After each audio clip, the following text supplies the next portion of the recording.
Hello, murakaza neza abakunzi ba Ejo, muri kumwe na Ella Chris Dusabe. No musi nkuko mubimenyereye tukaba twagendeye umuyamvite wacu, reka rero tumuha akanya abidondore ababwira uko yitwa n'ivyo akora.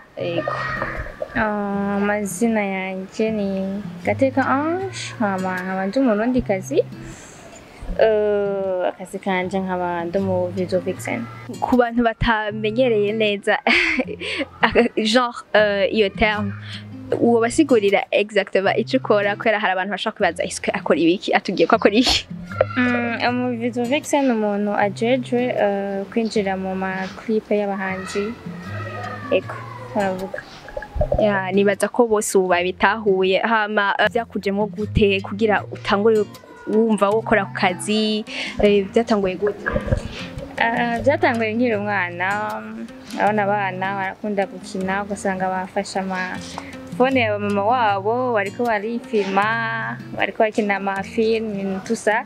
Donc ni ibintu kuva nkiri mutoyi nakuranye, niyumvamo nyene yuko nyene niyumva yuko ninakora nyene ntegerezwa kubikora. Ego none ntibyakugoye kubyinjiramwo? Jean, urabona societe turimwo ubu hari igihe usanga bigoye yuko umukobwa nyene abijamwo, kwa wewe byakugendeye gute? Ego byarabaye nk'ibingora ko urumva nta rugendo na rumwe rutabura intambamyi. Donc byarangoye kubera intambamyi umuntu agenda abona nazo, ariko ubona avuga ati aho ngeze ndashima. Ego ni zihe ntambamyi zikuru mushobora kuba mwarahuye nazo uri kurinjira muri carrière yawe? Ego intambamyi nahuye nazo ndiko ndazinjiramwo, ahanini nararabwa nabi. Image yanje muri societe barayifatanye n'ukuntu, urabona ibintu by'abavideo kone barakunda kubineglija, niko novuga. Ugasanga batwise peut-être amazina atari ayiwacu, ugasanga bariko batwagiriza ibintu tudakora. So navuga ati hanini nico canshikiye, kurabwa nabi n'abantu.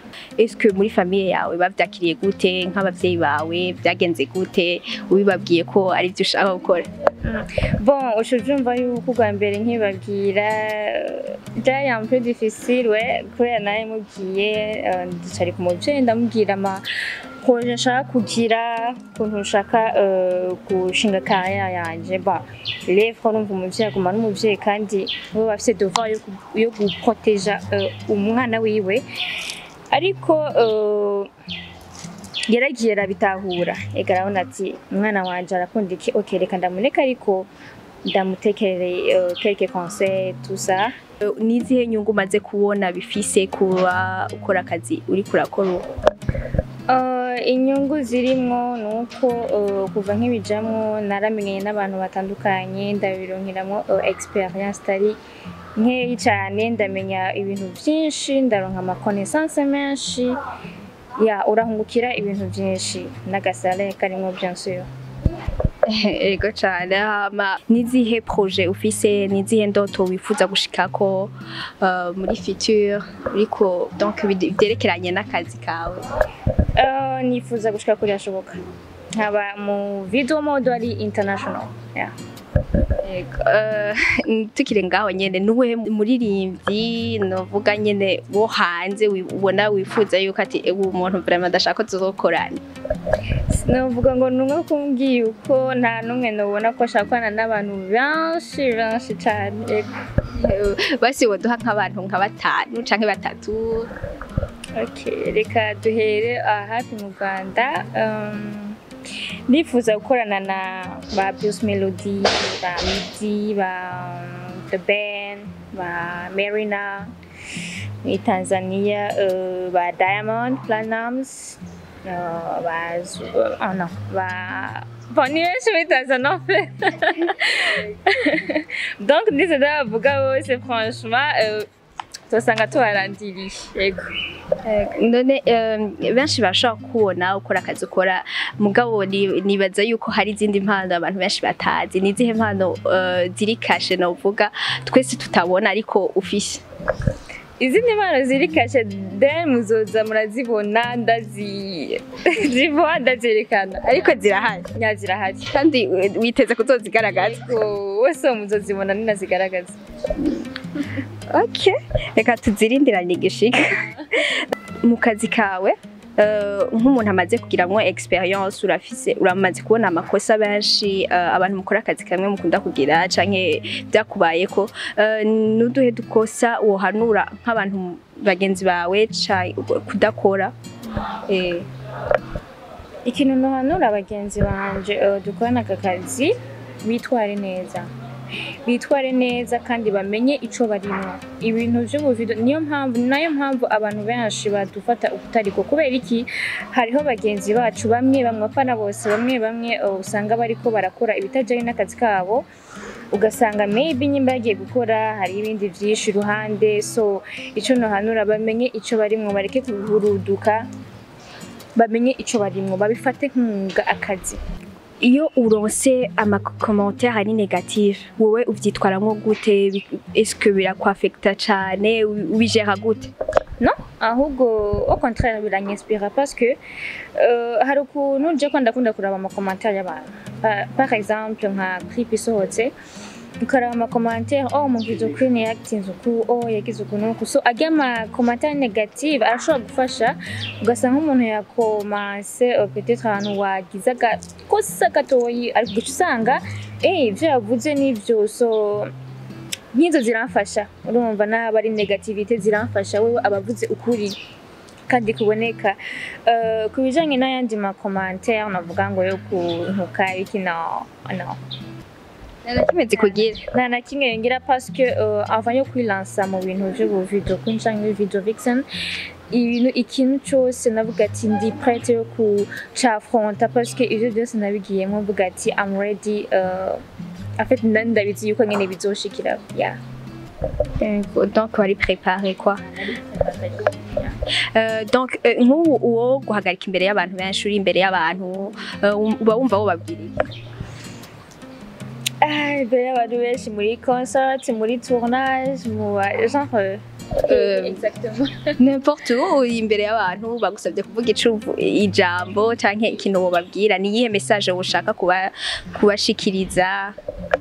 Ubwo nyine sana imenya ndi kuri scène. Imenya uri kuri scène.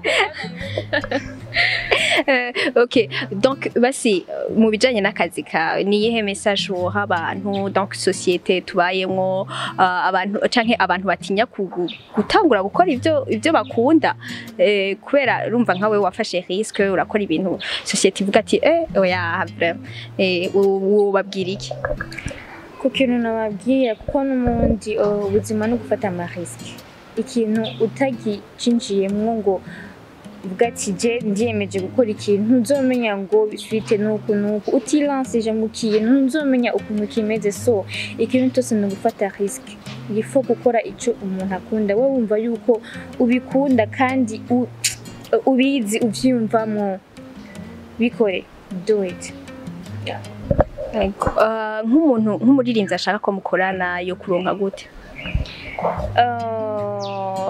Bon, ndafise ama social media, ndafise Instagram, ndafise Facebook, ndafise Twitter, ndafise email. So abose umva barashobora kunkora. Yego, wobabwira ayo ma social media ukoresha, donc uyavuge comme ça nk'ubu ariko araraba nk'ino emission akavuga nanje ndashaka ko dukorana kugira aronke ukuntu agukontakta? Ego, Instagram yanje nitwa that girl Angel. Facebook nkaba ndi kuri Gateka Ange, nkaba afite na page, unyandikira nkushatse soit page canke account isanzwe. Twitter nawe nyene ni Gateka Ange, email yanje ni gatekabeni461@gmail.com. Nizihe ndirimbo umaze kuja nk'umuntu yobashaka kuvuga ati rekana ninje kuraba ibintu akora iki, ku bantu bashaka kuraba ivyo ukora, ivyo umaze gukora, nizihe ndirimbo umaze? Ndamaze gukora indirimbo zitari nke. Iya mbere natanguriye ko yari ya Benturo from Empire Avenue yitwa Finya. ngenda muri ya kabiri kwiti kwiti ya Double J, subira muri Gacugere ya Sabi hamwe n'umubabaro ya Sabi nyene, hama natinga muri Nderura ya Aimable Tayaya, subira kuja muri ya Magic Soldier Kingorongoro yitwa Playboy. Ubu naho nkaba ngiye mu kuja mu ndirimbo ya Berry Music tarasohoka. Ego, ndibaza ko abantu bariko baradukurikirana bumvise yuko si umuntu ajeje n'umuntu amaze gukora ibikorwa byinshi, alors mu supporting mumuhe ama commentaire, mwumvise yuko ama commentaire arayakunda, ariko mu ama commentaire quand ashobora kubugirisha mufashije muri carrière yiwe. Reka turangize rero tumushimira ko yemeye kutwakira tugakorana ikiganiro. Merci beaucoup. Merci à vous. Ego, naho utaha rero mwari kumwe na Ella Chris Dusabe, tuzosubira mu kindi kiganiro. Merci beaucoup ku bakunzi bacu, mubandanye mudukurikirana. Bye.